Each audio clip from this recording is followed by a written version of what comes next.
Hi, everyone. I think we've saved the best for the last, and we are going to make it a lot of fun. We'll make it very engaging, very interactive, and I feel that this is the most pertinent session that there is today. So, I mean, just to kind of give you guys a perspective, today digital viewing is about 4.5 hours of content every day that an average Indian is watching. It's three-fourths of his total viewing time that's coming from snackable content. Hence, I think it's a misnomer that this is something that is a fad and this is something that is here to stay. So I think we've completely established that. What we are going to do today with the esteemed panel is to essentially, crystal gaze or stargaze into how this space is going to evolve and get their insights into what we as media professionals should be looking at over the next 3 to 5 years to come. So I think that's going to be the objective here today, and I'm sure you guys will get a lot of interesting insights in. So we'll start with Azim. Azim, you've been a industry veteran, so I want to start with the obvious question. Is it a fad or is it here to stay? And what do you think, how do you think the space is going to evolve over the next 1 or 2 years? Hi everyone. So I will go back to say 2005-4 when everybody thought T20 will be a fad in cricket, right? It's a similar thing. You had test matches, you had one days, and then came T20 and T10s. This is similar. Attention spans are shrinking. We know that viewers don't have enough time. The attention span these days for Gen Zs is not more than 8 seconds. And I think this format is here to stay. And in the next 3 to 5 years, my bold statement is that it will cross the revenues of biggest of the platforms you see now, whether it's big screen movies to OTT players. If you say it's, like she mentioned, it's 8 to 12 billion, which we are projecting in the next 5 years. I think if we touch that, it will overtake all the other media, engagement platforms which we have there. So it is here to stay. It's not a fad. So I think that brings me to Nitin. As someone who represents the most important function, which is the revenue function of a legacy production house, is that something that worries you? How do you see micro dramas from a brand engagement and a monetization lens, especially from a production house which has got a legacy and it needs to pivot? See, definitely micro dramas, as he said, it's here to stay. Everybody thought it's going to be a bubble. Thing is, we are so used to mobile phones while traveling, while even eating. I think it's just the sleep which you keep your phones aside. You're watching everything, and Reels and YouTube Shorts have always shown that people are now used to watching vertical content. It's just that what they've done is put everything together in one piece, and now the stories are coming. But yes, there are going to be certain limitations to microdramas in terms of what you can show on a 16:9 versus a 9:16. That is always going to be there. Will it overpower everything else? I don't think so. It will coexist. That is for sure. Consumers have now got a choice. They'll be able to watch on-the-go vertical dramas, and when they have to watch a movie, be it a subject or their favorite star, they'll definitely walk into a theater as well to watch. Coming to brands, I think because it's a mobile-first platform, and today, even if you see YouTube or any other OTT's consumption, it is always mobile-first, and India is a mobile-first country. So definitely for brands, this is a very, very important piece where they're going to be, spending a lot of money and setting aside their budgets into the microdrama space as well. Interesting, and that brings me to Anil ji. I mean, you come from, your background and experience when it comes to brands, to broadcast, and now to OTT and microdrama. So you have your roots in long-form content. You've seen the entire space evolve over the last few decades. How do you see yourselves and the platforms that you are working inform your microdrama strategy? Yeah. Thanks, Mautik.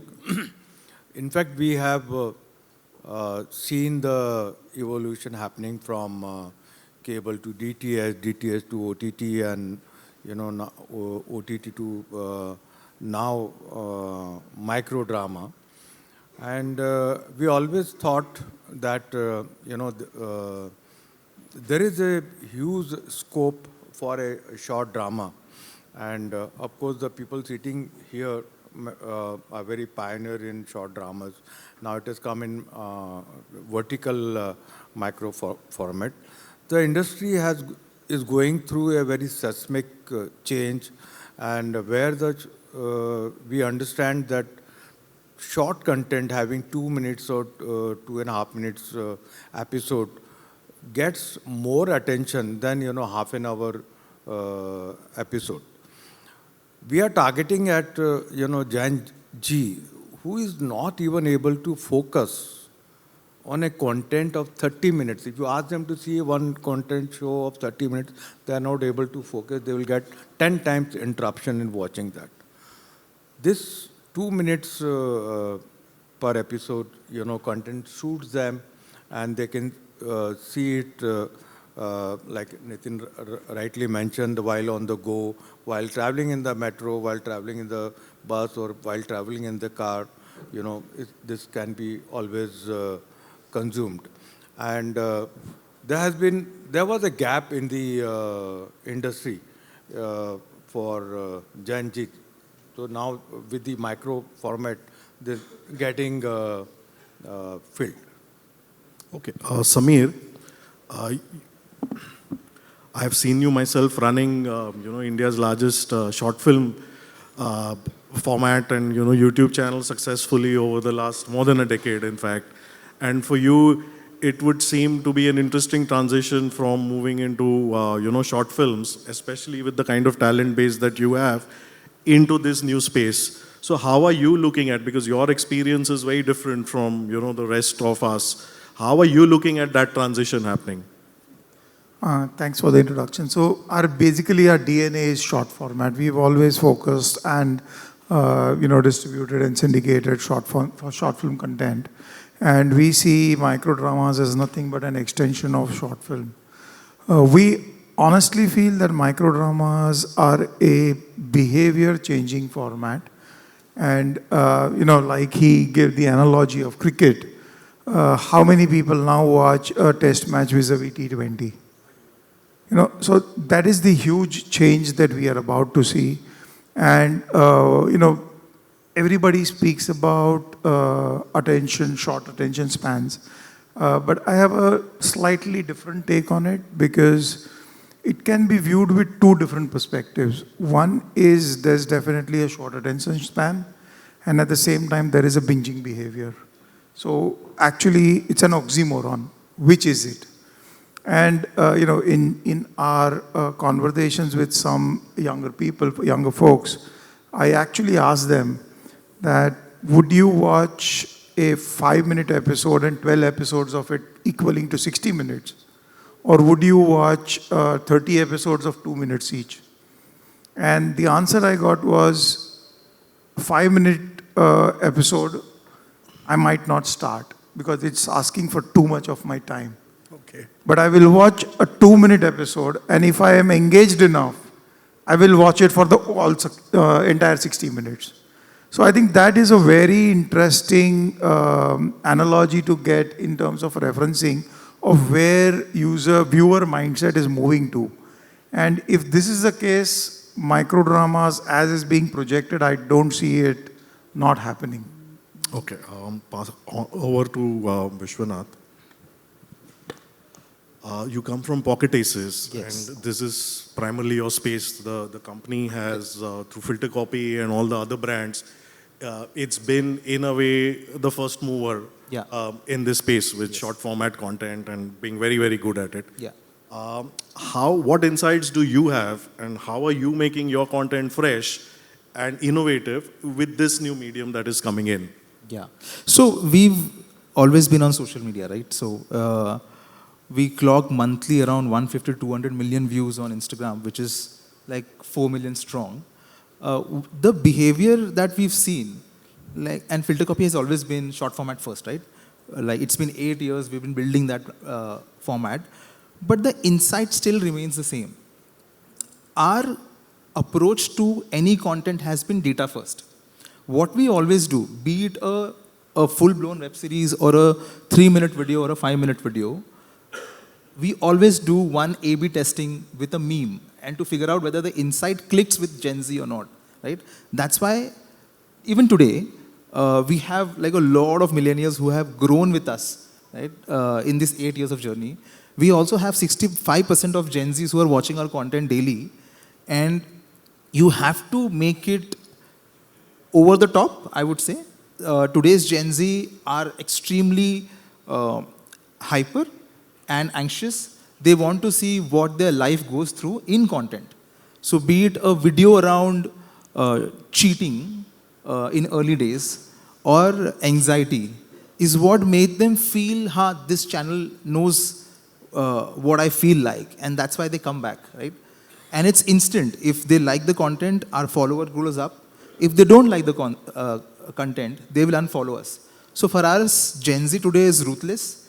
Swiping behavior is like in a second.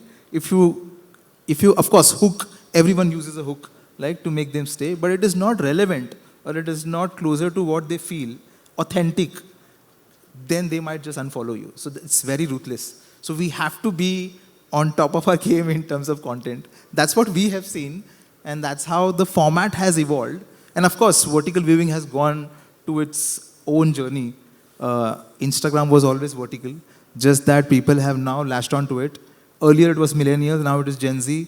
We already are getting Gen Alpha on our platform already. There are 10-year-old kids watching content from their dad's phone, mother's phone, but are watching and commenting, hey, I'm 10 years old, by the way. So you see the trend, right? It's going to grow for sure. No, that's interesting. I think Yes. ruthless is a key word for all of us. Yeah. That, I think, brings me to Azim again. And I think now, I mean, after the warm-up and generics, let's get into the specifics and brass tacks. So I've got two questions for you. One is, we were talking about the actual size of the space. So while there would be speculations that, okay, it'll become a $10 billion industry, and we've been hearing the same about OTT for the last decade, I think, from the time that we started. We really don't know how big that space is even today. So from your point of view, I think there was some projection where they were saying it may become a $500 million space in the first 1 or 2 years. How much do you feel, given your business background and given your forecasting skills, how much do you think actually we will land up at in the next 12 to 18 months in terms of the size of the overall business? See, it's a good question. First of all, the numbers which have come out, I don't feel they are real numbers. They are inflated numbers, I'll feel. The actual numbers, in my view, would be around 100 million odd in the first 12 months. Because if you see all the micro drama players which you see now, apart from Cuckoo, has launched their platforms in the last 6 months, right? We launched Bullet 4 months back. And there are a lot of platforms who launched after us, right? So to project a number when we have not even completed first 3 months of a new category creation, quoting a number would be wrong. But right now what I see is that nobody has been able to crack the model yet. Everybody is in their PMF stage. Everybody is testing waters. It's too early days to project, but I feel that we, as a platform, we have taken a harder challenge to go into the tokenomics bit, which is the coin economy, wherein it's pay-per-view. We feel that's how it should be, because like he mentioned about the Gen Z generation, if he likes the content, he pays. If he doesn't like, he doesn't pay, right? And most of the other platforms are actually doing the other way around, going the subscription way, and that too, not in the right way, I feel. That's my perspective, is that, giving a trial for 3 rupees for 7 days and then deducting the money without taking their consent properly and without having a cancellation button.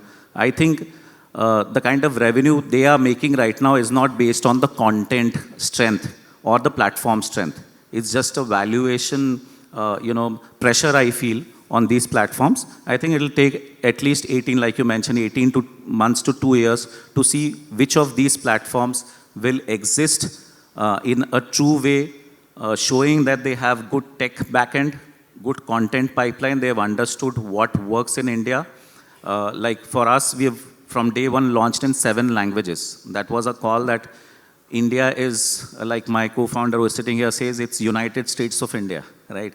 It's not one habit, one country. It's 27, 28 countries. So to crack the model in India is going to be very difficult. I see it will be around 100, 150 million odd in the first 12 to 18 months is the real number is what I feel. I think that's a damn good number. I mean, if you really look at a space that's just starting out. And which brings me to Nitin. I think what I wanted to understand from you was a dual question. Everyone's been talking about, especially Vishwanath here and Azim here, is the importance of Gen Z to this medium. And in a lot of ways, Gen Zs will be the ones that will define this medium. How does, again, Balaji, given its legacy, see itself, breaking that barrier in terms of genre, which is there? That is one. And again, the second thing, which is this whole dual identity where you're also a platform, but also a provider for microdrama content for other platforms. Do you see a differentiator there, or it's pretty much the similar strategy when it comes to content that you will employ for, both? So I'll start with the first one where we of course, have been known for the OG K-dramas, right, which for India we brought it. If you see the stories of microdramas which are coming from Korea and China and the adaptations are coming here are nothing but the dramas that we created 30 years ago. They are very, very family oriented. They are rags to riches stories. They're either one guy is bad or a mother-in-law, daughter-in-law kind of a stories. These are the ones which are currently working in most of the microdrama space, right? And when we thought of getting into this space, there were 2 options. We had a platform called Cutting. We said, yes, we should launch it. We should not just be into microdrama. We need to have a full portfolio of offerings to the user, because once you've downloaded the app, you can watch anything and everything. That should be the way forward. And suddenly the real money gaming ban happened, right? The whole scenario changed. There were players who were looking to pivot because they had huge amount of user base on their platforms.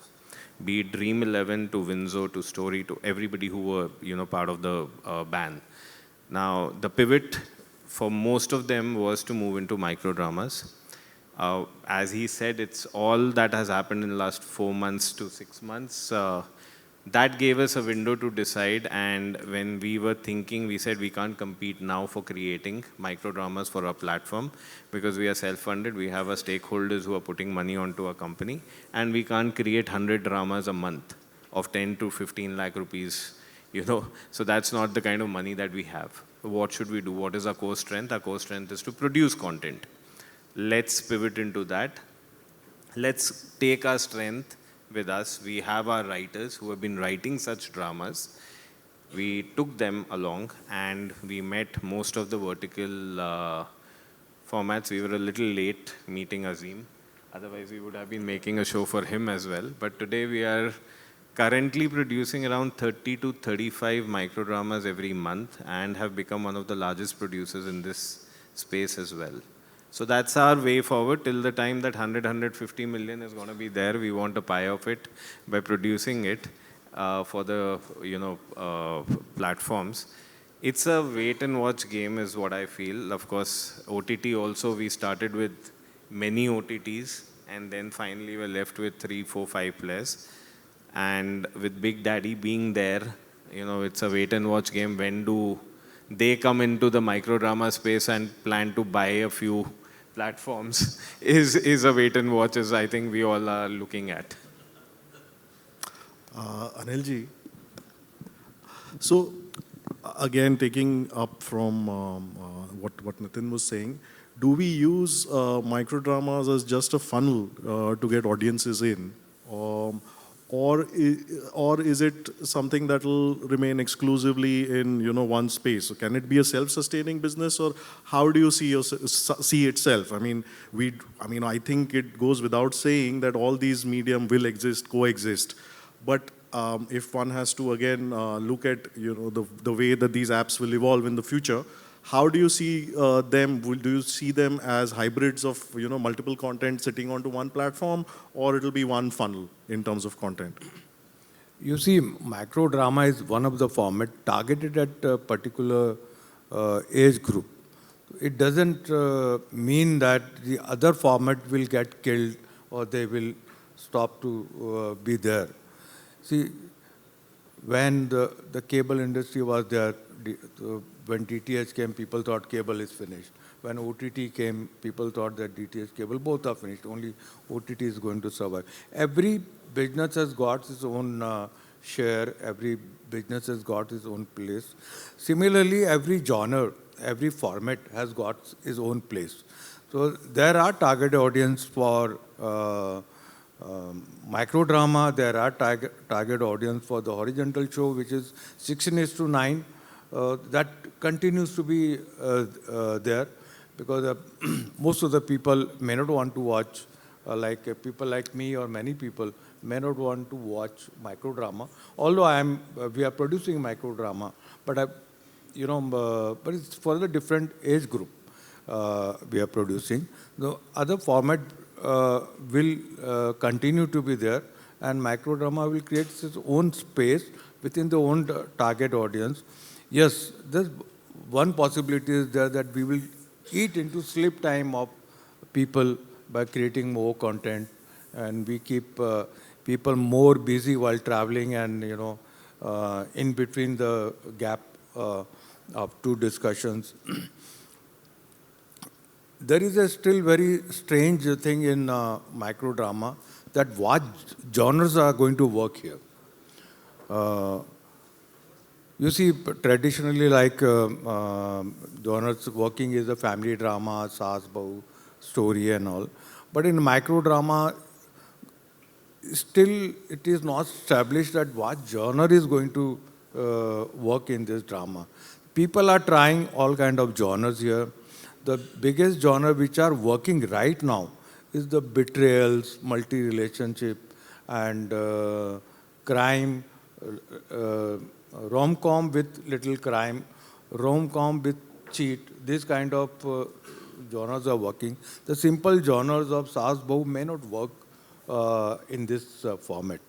Again, the full crime what we see on Savdhan India kind of show, that also may not work in this format. So it's going to be different mix of 2-3 genres format fitted into this, and 30-minute story compressed into 3 minutes. That's what people want. When the show is about to finish, there should be appetite to watch it again on the next episode. So that's the efficiency of the writer, that how he writes and writes the story, and how the 30-minute story is told to the customer in 2.5 minutes or 3 minutes. And like micro drama is here, micro drama is going to stay, and it will create its own space. And till now, my micro drama, as I see, is caught on only in tier 2 and tier 3. It is still to hit the tier 1 market. When the tier 1 market it will hit, then you will see the lot of buzz about this in the social media, and then the money will start coming in. Yeah. That's quite interesting. Sameer, you have a base of more than, I think, 1,000 plus creators, or I think it will be 3,500 creators, which is enviable. How are you channelizing that? And is that going to lead you to a very different content strategy from what we see from international platforms that's coming in? What is your roadmap that you're looking at? So I think the way we look at audiences and content strategy is slightly different. I understand that it's a norm that it's only the younger people who are more on mobile. But I think I find myself, and I'm pretty sure a large number out here, will agree to the fact that they also land up spending a lot of time on watching YouTube Shorts and Insta Reels. So irrespective of age group, I think everybody is subconsciously consuming content as a vertical format. We, as a country, are a people who love stories. What microdrama very rightly does is basically bringing the ease of the vertical reel format consumption into and storytelling. It's merging both into bringing it into one. So I believe that is the reason why I'm pretty bullish about the fact that this format is going to continue. Secondly, and more importantly, I think I give a bit of a credence to the audience as well, and that's the way we look at it, is that audiences want different stories. Yes, currently the lowest hanging fruit is the 5 tropes that we see across all platforms. It is what is getting people hooked onto it at this point in time. But I feel ultimately that audiences will want to start watching something which is original, something which is different, something which is engaging. And I mean, what we are trying to do is leverage our vast talent pool access that we have into creating unique, independent, rooted Indian stories that we want to present on the microdrama audiences. And I think, frankly speaking, it's still early days. So every platform has their own approach and strategy, and time will tell which is actually working. But we've actually, and I would say put our money where our mouth is. And we recently released our first original, which is a totally non-standard trope. So I think, like I said, it's early days. Everybody is figuring out their structure. But I truly believe that it's not just one age group. It is across age groups. I also believe that, there is no audience specifically for only vertical or audience specifically for only horizontal. I think audiences always migrate depending upon the time, the mood, the place that they are, and how they want to consume. So I think as an approach, what we have taken is that our one app includes everything. There is horizontal content, short format, VOD, typical experience. There is microdrama, episodic, short format, vertical, and there is independent vertical video. So we believe that giving the audiences every format that they like to consume in is probably the way forward. Now, I mean, that's what we are betting on. Interesting. Vishwanath, Pocket Aces has always been a pioneer when it comes to getting brands, and I think brands have greatly benefited from the content that you've been doing. But when it comes to brands, what is the lens, and that's what we want to understand, that they look at content from? Is it just reach, or is it retention? Is it sentiments? What exactly is their sweet spot? So it's a little tricky. When there is a new format, brands like to do innovation, right? So for them, like, who does it first is what the race is right now. So every 4 months, and everyone is talking about it's been 4 months. I think in 4 months, we've worked with 10 odd brands, be it Myntra to Hyundai to a lot of, millennial brand like IPIL, Piramal Pharma. So it's been, everyone is trying to latch on to this trend, while they also, like, views and all have become hygiene, like, for them. It's wo to aayega hi is basically it's what the mentality is. But what really sticks out is where brands are now looking at changing perception towards the brand, right? When IPL comes in, they don't come in for views. They can get it on any TV channel which give them mass reach, right? They come for conversation, right? How a couple conversation happens around, having a child. So is there any conversation which is leading up to change in perception of IPL? Or there's an interesting show that we created for NPCI, which basically is looking at young IITians who are in their basically interviews, are trying to get into Meta and not looking at Indian app like NPCI, which is built in India. How do we basically change their perception? So since we are reaching out to young audience, right, for them, the objective is different. So it's never quantitative, it's qualitative. But of course, quantity comes like a default thing, right? And then the metric has changed now. What they look at brand lift study, right?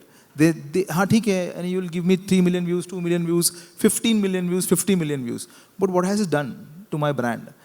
So, and I have been on the other side also. I was heading marketing for a brand called Tootsie and Skinsy for 2.5 years. I know how brand think. I know what metric they look at. Any metric you move, be it their social media following, to directing the audience to their website, or as basic as, "Acha, aapne mera brand suna? Have you like Googled about me?" Right? The brand search goes up. So even those metric which moves needle, because searching for the brand also reduces their performance budget, right? And you don't have to search for audience, the audience is searching for you. So your CPL comes down. So I think every brand looks it in a very different way. But we are talking about microdrama. What is happening right now? Everyone wants to latch on to new innovation trend that they are reaching out to audiences. And I think as of now, it's mere a, how would I say, a cherry on the cake, where people would talk about microdrama rather than reaping benefit out of it. And they're not doing 20 episode, 30 episode. They want to do 5 episode and get over with it, right? Which shows the intention of not taking benefit of the format. It's just ki haan, maine microdrama kiya. Earlier. Yeah, that is what is going on, which I feel will change slowly when they figure out a lot of brands are doing it. But is it moving any metric? If it does, then they will basically want to create one microdrama for themselves and co-create it with like creators. We also manage 200, 300 creators who are like one of the biggest creators today, right from RJ Karishma to Viraj Gilani. RJ Karishma has done her own version of microdrama. So yeah, so that's what basically brands look at. Okay. Necessarily not reach or any other metric. Oh, that's interesting. I think, Yeah. Azim, you had a point to that, right? So I will add to one point, because we have already tried few campaigns and we were also the first ones to open the inventory to the brands. See, the interesting part is that the salespeople here will understand that the life cycle of a campaign for a brand is 3 months. If they want to integrate anything into a big screen, it's not possible to catch a topical campaign. In this case, the turnaround time of microdrama is 21 days, right, from the start to end. So if it's a 3-month campaign, you can catch that campaign and you can give interesting ideas to the brand for that particular campaign, which was not possible earlier in the fiction space. Non-fiction was always possible, but in the fiction space, it was not possible. So what we have seen is that we have few brands which we have worked with on creating stories also for brands, on briefs which are topical of 3-month campaign, like Tata advertised with us, Amphi. Tata did brand integration. We are working with them on a story, in fact, right now as we speak. So I think that creates, apart from what you said, of course is right, but apart from that, I think this topical campaign journey and the timelines, which are very quick, is working very well for the salespeople to go and latch upon it. Because yeah, I agree. I'll also tell you one point. So what happens is, why publisher were like not able to catch on to the 3-month campaign was because of creators, right? Because creators were even more faster. Aapne aaj brief diya, 2 din mein basically the content is out. This gives us a leverage, especially for publishers, to get those money out which used to take a month or basically a 30 days period. Yeah. So in fact, we just launched, like you were talking about creators, so it's an interesting point. We just launched a series called Ishq Kills, which has RJ Mahavesh, and there is a Zook bag integration, wherein in the entire series, if you watch, she's holding a Zook bag. There's no mention, nothing, but then there's a small campaign wherein we do handshake collaboration with Zook, and then push it on social after the series is released. So I think these kind of things are happening where creators are becoming protagonists. They are helping in promotion of brands, and very interestingly, seamlessly, the brands are getting integrated in the at least the early stage I see. So it's very interesting. I think, Nitin, you want to weigh in on this? You might have your own interesting story. So see, brands have always been integrating. I understand tropical, but when brands need to plan integrations within movies or serials, they've been doing it, they've been pre-planning it. We have close to 20 brands on Kyunki Saas Bhi Kabhi Bahuti that we have launched on Star, and we've been integrating in every episode. So, so it's not that brands have forgotten suddenly the 16:9 or the TV format and moved to microdramas. But yes, what it has done is it has given creators a chance to become protagonists, because not every creator was able to come into serial or a movie. And creators were also now moving out of options because what to create next, how to keep my 25 million audience engaged with my content. Now with micro dramas coming, there is somebody who's actually writing a story. From what Sameer said, I think what is interesting and what is going to be interesting in this space is the original content which will come out. Will it have something which will create a loyalty fan base, which we have not seen yet in micro drama space? We have seen it in OTT space. There are, franchise like Family Man. There are franchise like Scam 1992, which brought in a full loyalty base towards it, right? So that is something still missing, because you open up 10 different platforms, you'll have similar stories on every platform. Nobody remembers the name of a micro drama and goes with the name on the platform for a particular micro drama. They're there, they're watching it and moving on. They're not even repeating that content. So that's something which is going to be interesting, and that will be only possible once more focus on different kind of genres and different kind of original content will come in after this race of delivering quantity will get over. Okay. I think we are running out of time, but I want to, and I think we'll do a couple of questions from the audience. But before that, I mean, anyone can answer this. We can just address the elephant in the room, which is AI. How many of you are looking at completely AI-driven microdrama content? So AI has two pieces. One is, how using AI from the back end to make your production line more efficient, wherein, whether it's scripting to whether it's what is working, what not, through, your tools, and creating that ecosystem which will make your production lines very efficient. So that's one side which everybody is doing, I think, in today's day and age. And one is creation of content completely on Gen AI, which I think micro will be the first one to embrace it on scale, because like I heard Mr. Dhar also before this session, wherein it will be tried on a smaller scale first, because consistency is the biggest problem when it comes to creation of content on AI.